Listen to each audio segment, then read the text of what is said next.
الله أكبر الله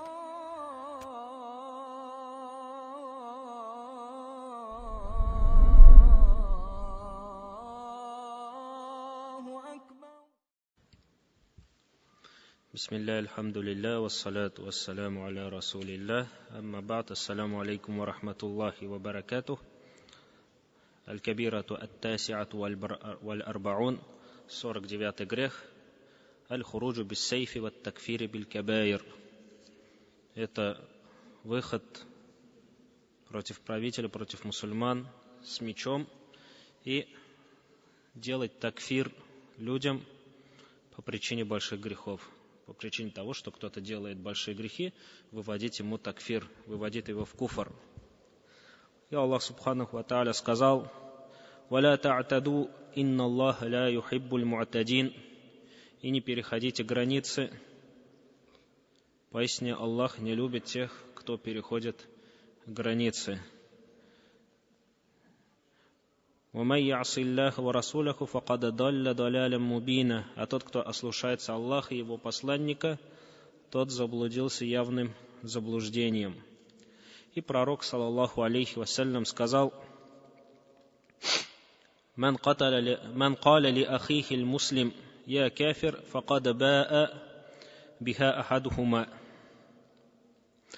Если один человек, один мусульманин, сказал другому мусульманину, сказал брату своему мусульманину: «О, кафир», то это слово возвратится к одному из них, говорит.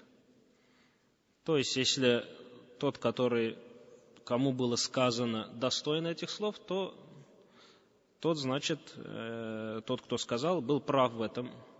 Если же нет, говорит, то это возвратится сказавшему, то есть как будто он сам себя такфир сделал.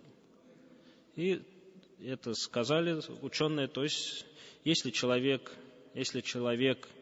привыкает к таким вещам, как делать такфир, тафсик, табди', говорит, что кто-то является бид'атчиком, кто-то является фасиком, кто-то является кафиром, привыкает к таким словам, то это качество может возвратиться к нему самому. То есть он сам может стать кафиром, фасиком или бид'атчиком. Очень страшная вещь. Так как у Аллаха Субханаху ва Тааля есть закон в этом мире, аль-джаза'у мин джинсил амаль, наказание Аллаха или воздаяние, награда Аллаха будет из вида дел его раба. То есть какие дела делает его раб, в тех делах, такими же делами Аллах Субханаху ва Тааля ему воздает.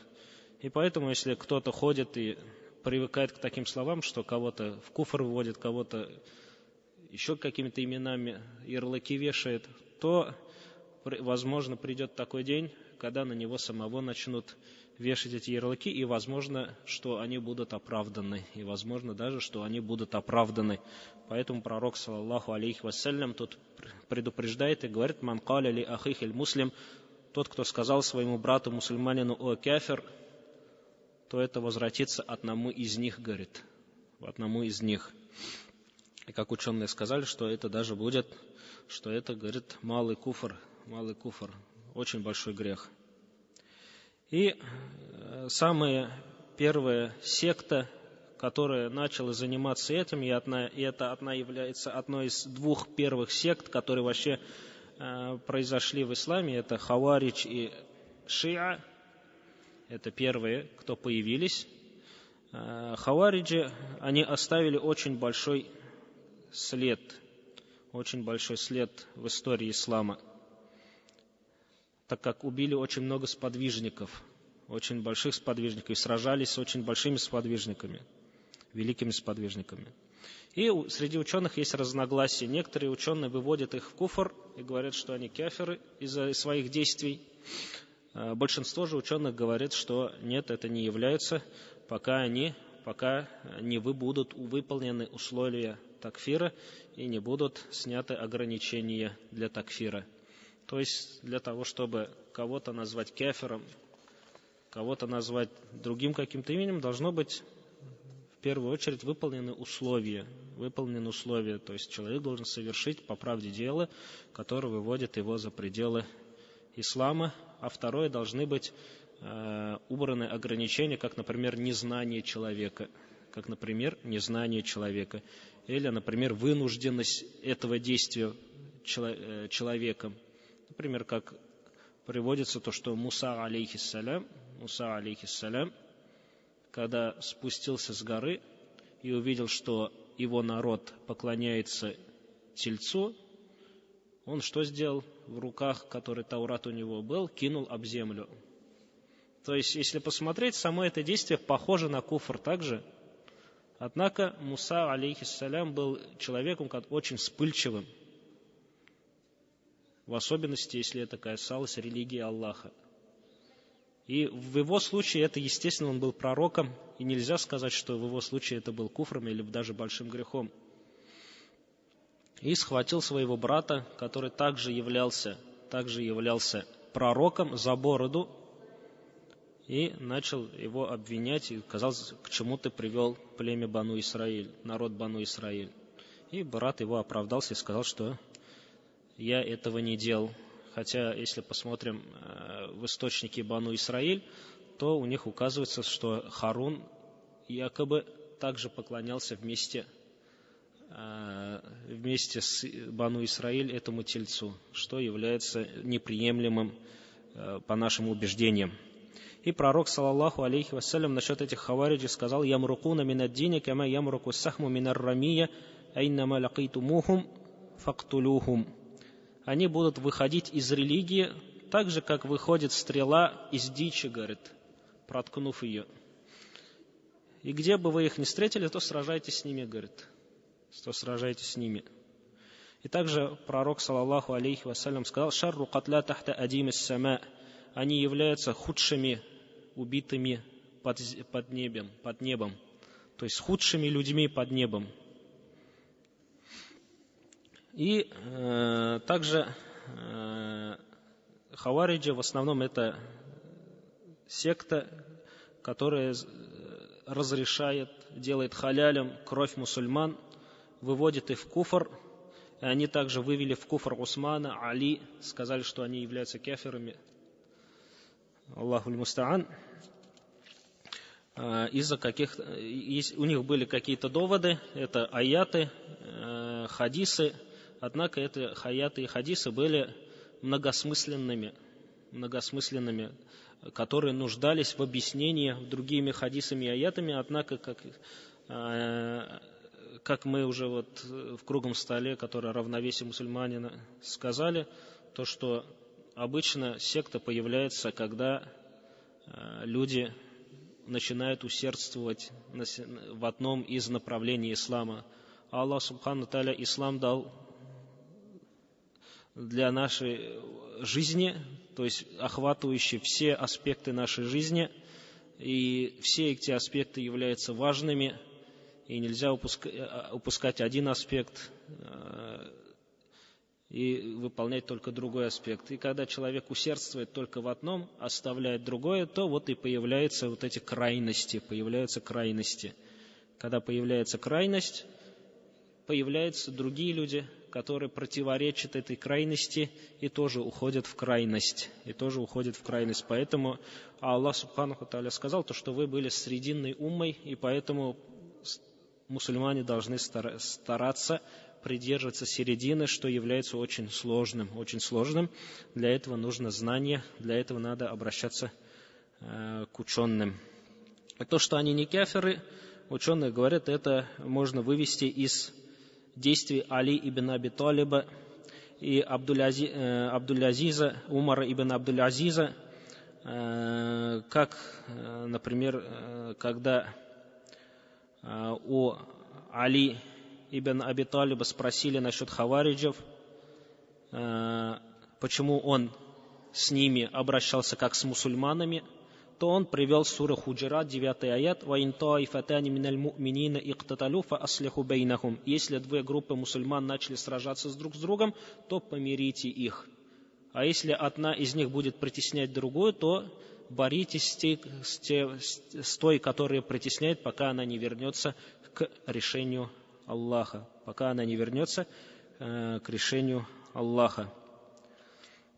И Али ибн Аби Талиб, когда они не сражались с ним, он оставлял их в покое, не убивал их, не выводил им какое-либо наказание. Также Умар ибн Абдуль-Азиз то же самое делал. Когда у Али ибн Аби Талиба спросили, а являются ли они неверующими, он сказал, они же от неверия убегают. Они же от неверия убегают. Как они могут быть неверующими, если они, наоборот, стараются убежать от неверия? Тогда они являются мунафиками, спросили у него. Он сказал, «Инналь мунафикина ля ядкуруна Аллаха илля калиля». Поистине мунафики поминают Аллаха очень мало. А хавариджи, наоборот, усердствуют. Как в хадисе приходит, то, что пророк, саллаллаху алейхи вассалям, указывая на одно из качеств, сказал, что они будут усердствовать в поклонении больше даже, чем вы, сподвижники. То есть вы свои намазы, свои посты, свои поклонения будете считать ничтожным по сравнению с их поклонением. То есть усердие, которое не по сунне. Тогда кто они, сказал он? Спросили у него, и он сказал, «Каумун далля са'юхум ва аму аниль хак». Они народ, которые заблудились и не увидели истины. И они вышли против нас, из-за этого мы с ними сражались. Только из-за этого мы с ними сражались, потому что они начали воевать с нами, мы начали воевать с ними, пока Аллах не даровал нам победу. Пока Аллах не даровал нам победу. Что касается Умар ибн Абдуль-Азиз, то Ибн Абдуль-Бар в своей книге Тамхид приводит то, что Умар ибн Абдуль-Азиз написал некоторым хавариджам, то есть я вам не разрешаю в государстве своем, то есть в халифате, ходить куда вы захотите, пока вы не выходите против имамов, пока вы не выходите против наместников, пока вы не убиваете ахлю-дзимма, то есть иудеев, христиан, которые живут на территории ислама, пока вы не разбойничаете на пути мусульман. Если же вы захочете с нами войны, то, клянусь Аллахом, если бы кто-либо из моих детей был хавариджем и вышел бы против мусульман, то я, говорит, пролил бы их кровь. Даже если бы это были бы моими детьми, говорит. То есть, если они бы сражались против мусульман, желая этим лика Аллаха и следующий мир. А что касается Ибн Аббаса, то Ибн Аббас вышел, спорил с ними и вернул больше половины их обратно, образумил, так сказать. И Ибн Аби Ауфа говорит, да будет доволен им Аллах, что он слышал, как посланник Аллаха, саллаллаху алейхи вассалям, говорил, «Аль-хавариджу килябун нар», то, что хавариджи являются собаками ада.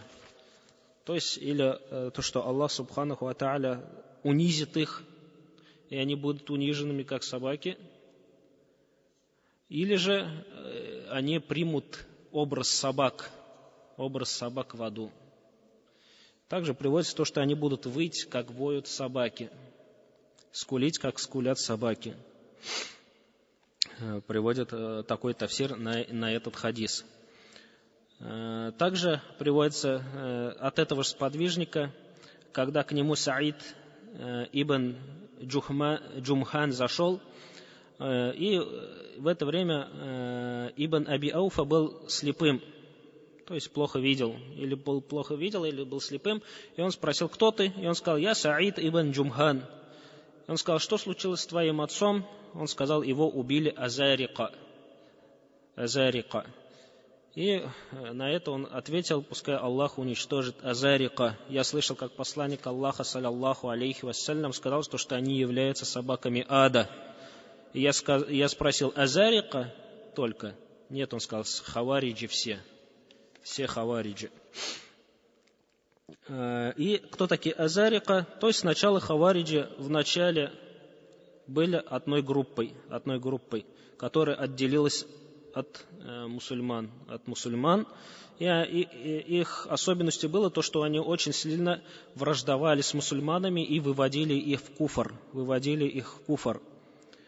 В особенности это произошло после того, как Али ибн Аби Талиб избрал третейского судью.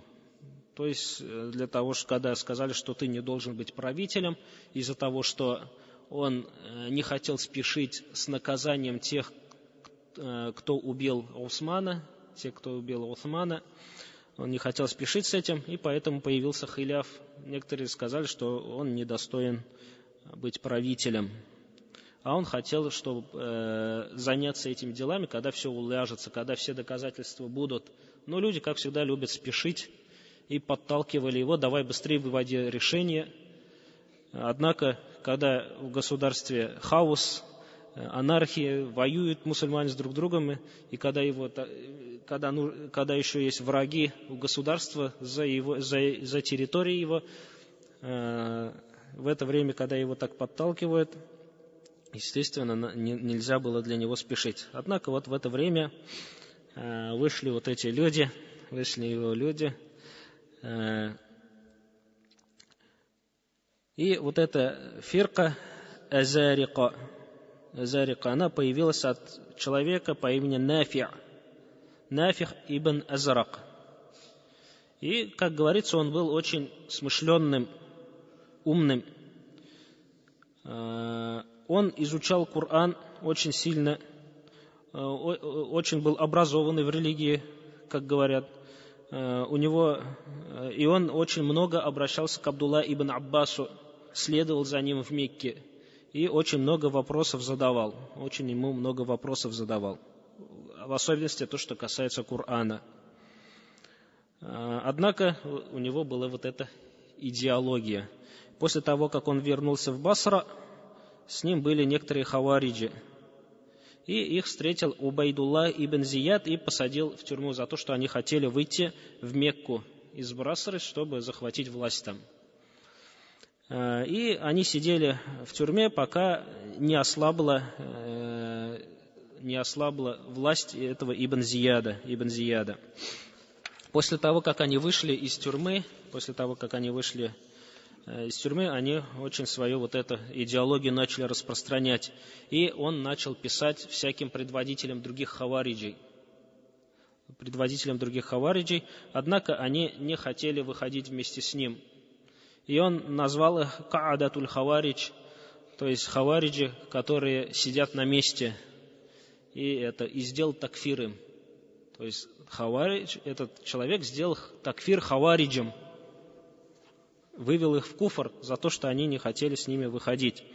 И они отличались тем, что они полностью отделились от мусульман и считали, что все, кто не из них, то те являются неверующими. Ну, как вот сейчас, например, есть некоторые люди, похожие в этом качестве, только не в неверии, а все, кроме них, являются бид'атчиками, говорят. То есть, если какой-то мусульманин не слушает его шейха или отзывается плохо об его шейхе, то тот является сразу бид'атчиком, нововведенцем, партийцем, хизбитом, еще кем-то, и находится за пределами Ахли Сунна валь Джамаа, не является правильным мусульманином. Даже слышал у одного из их шейхов такую лекцию, где он говорил, что на всей земле остались только два ученых из Ахли Сунна валь Джамаа. Один в Мекке, один еще где-то, и все. Остальные все бид'атчики. Нету нормальных больше людей. Вот. И вот схоже идеология такая с вот этими хавариджами, которые всех выводят в куфр, а эти же выводят всех в бид'ат. Все являются бид'атчиками, никто это... Хотя Аллах Субхану Тааля много раз говорит: «Фаля тузакку анфусакум», не возвеличивайте себя. И также то, что они очень сильно, они не просто такфир делали, а убивали людей. Убивали мужчин, женщин, детей без разбора. И еще чем они выделялись, то, что они делали такфир тем хавариджам, которые не хотели вместе с ними разбойничать.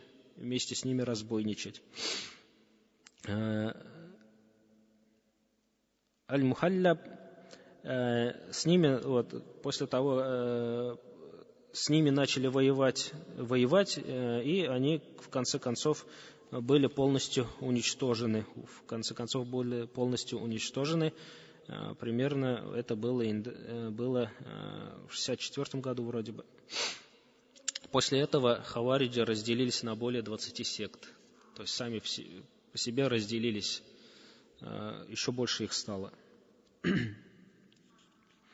Среди них есть те, которых можно вывести в куфр, среди них большинство уж это является народом, которые заблудились. То есть вот эта спешка с выведением хукмов, брать на себя роль как тем, кто должен такфир делать, взяв правило: тот, кто не выводит кафира, тот, кто не говорит кафиру кафир, тот сам является кафиром. Беря это правило, некоторые люди даже думают, что если они кому-то кафир не скажут, то они будут сами неверующими. И повторяют эти слова, как надо повторять зикр. Даже один такой вопрос пишет, говорит: я вот, говорит, до этого каждый день занимался тем, что людей в куфр выводил, основываясь вот на это правило, говорит. Сейчас я тоже являюсь неверующим или не являюсь. Таубе сделал человек, покаялся, и после этого боится вот этого хадиса, в котором пророк, саллаллаху алейхи вассалям, сказал, то возвратится это одному из них. И вот это очень опасно, спешить выведением решения, особенностью мусульманам говорит, что они являются неверующими из-за того, что они совершили какой-то большой грех или совершили действие, которое вроде бы внешне, да, является куфром, но при этом они для такфира не выполнили условий и не сняли ограничения. То есть у каждой вещи вообще в исламе есть свои условия. И люди обычно слышат, что что-то является харамом, что-то является халялем, что-то является ваджибом, что-то является сунной, и все на этом. И дальше не изучают. А у всего есть основа, рукн называется, аркан. У всего есть шуруты, условия. И у всего есть мавани', то, что не дает, запрещает. То есть ограничения, так назовем их. И пока вот это все не будет выполнено, нельзя какой-то хукм, положение, решение выводить. Это очень опасно. И то же самое некоторые послабления делают в таких вещах, как что-то назвать бидаратом. Если он считает какое-то действие бидаратом, то тот, который совершает это действие, называют сразу бидаратчиком. Как, например, вот было такое время, когда людей, которые протирали лицо после делания дуа, называли бидаратчиком, потому что некоторые ученые назвали это действие бидаратом. Хотя есть ученые, которые сказали, что этот хадис хасан, то есть иджтихад сделали. Сейчас не будем говорить, правильный этот иджтихад или неправильный, но они сделали иджтихад и сказали, что это является желательным действием, не сунной, а желательным действием, или адабом, который пророк, саллаллаху алейхи вассалям, делал, но в большинстве случаев оставлял. То есть некоторые ученые разрешили это действие. Да, некоторые, может, кто-то сказал бидаратом, но раз есть разногласия среди ученых, то нельзя уже того, кто совершает эти действия, назвать бидаратчиком. И таких вот вещей очень и очень много.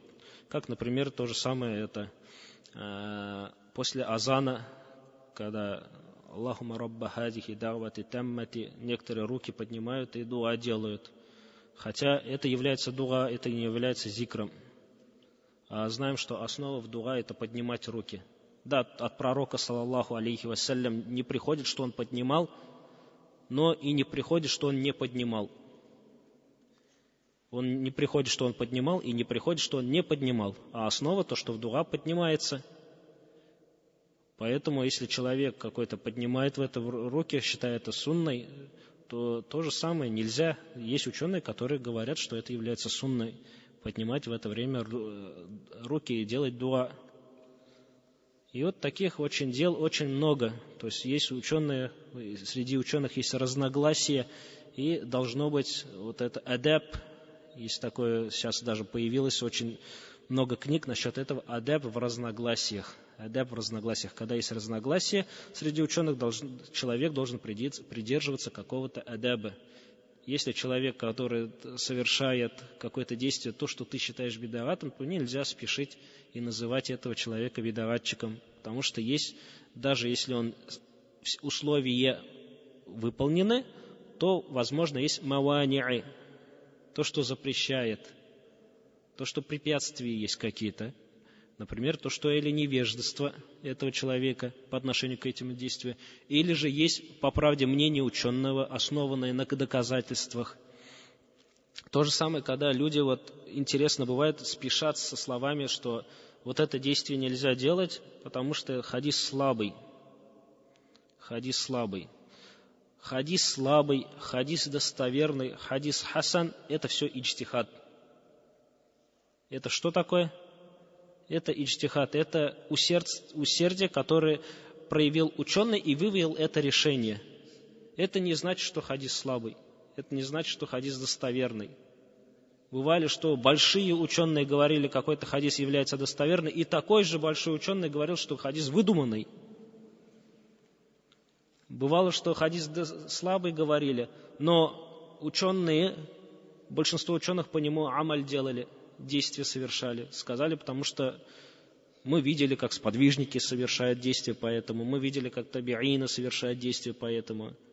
Например, кираатуль имам, то, что хадис, в котором говорится чтение имама, это чтение для ма'мума, который сзади имама стоит. И этот хадис, многие ученые сказали, что он слабый хадис. Однако большинство ученых, даже можно сказать почти все, фикхи придерживаются этого хадиса. Да, они по-разному понимают его, на разные случаи используют, но они используют этот хадис, хотя хадис слабый. И даже есть сейчас начали ученые писать книги, в котором говорится, что понятие хадис слабый среди тех, кто занимается хадисами, и понятие хадис слабый среди факихов – это разные вещи. Это разные вещи. Поэтому мы видим, что иногда ученые действуют по слабому хадису. А иногда бывает такое, что человек пишет фикх, пишет какой-то хукм и приводит хадис на свое мнение. И он в своем вопросе мукаллид, тот, который следует за другим ученым. И он слышал от своего шейха этот хукм, например, то, что что-то является ваджибом, и приводит хадис слабый на этот хукм. На самом деле его учитель опирался на достоверный хадис, но он не помнит этот достоверный хадис, но нашел слабый хадис, который подтверждает этот хукм, и добавил в книгу этот хукм. И другие ученые, подхватив его идею, тоже добавляют. То есть, когда пишут на эту тему, видят, что этот человек написал и привел доказательство слабый хадис, и тоже берут его и у себя используют. И все думают, что этот хукм выведен по слабому хадису, основываясь на слабый хадис.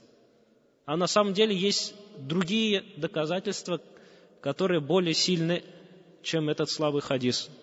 И сам этот слабый хадис тоже может быть не слабым у одного ученого, а слабым у другого ученого. Потому что это иджтихади, масаля иджтихади, то есть масаля, которая основывается на иджтихаде ученого. На иджтихаде ученого. То есть, если какой-то ученый сказал, что хадис слабый, это является его мнением. Как, например, ученый один сказал ваджиб, а другой сказал сунна, а другой сказал макрух. То же самое, это хадис слабый или сильный, это тот же самый иджтихад. Это мнение ученого по отношению к этому хадису. И также ученые говорят, приводят то, что хукм первых ученых, сподвижников, табиинов, когда они говорят, что хукм положение какого-то дела является таким-то, это является более предпочтительным, чем выведенные решения более поздними учеными. Потому что, говорит, возможно, то есть у этих первых ученых, когда еще не были записаны ни Бухари, ни Муслим, никаких еще сборников, между ними и пророком было очень малое время. И, естественно, в иснаде было очень мало людей. И, возможно, было так, что до них дошел хадис достоверно, а после них хадис уже пошел, что подхватил этот хадис человек, который неприемлем или который слаб. И до этих, кто собирал сборники хадисов, уже дошел с недостоверной цепочкой. А хотя до них он доходил, что достоверной цепочкой, а после них уже пошел недостоверный. Поэтому их невыведенные решения, говорят, более предпочтительнее,